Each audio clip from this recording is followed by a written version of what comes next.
lakini 20 mingine ambao ni mshahara wa huyu afande kwa mwezi mzima. Mshahara wangu milioni 12. Unafanya kazi miaka 5. Mimi nimetoka bungeni, nimelipwa pension milioni 272. Wewe unafanya kazi miaka 30, watakulipa milioni 30 au 20.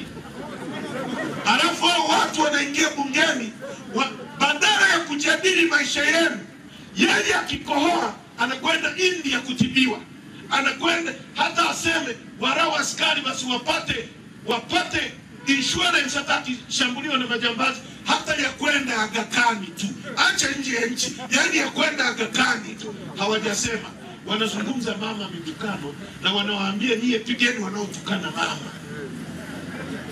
Yani hao watu washenzi ambao hawawezi kujadili maisha yenu, wanawaambia niye kama kuwasakiti eti wapigeni hao.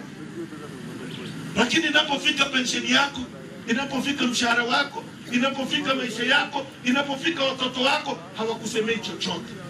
Nchi hii tumeraniwa. Hii ni nchi ya ajabu sana.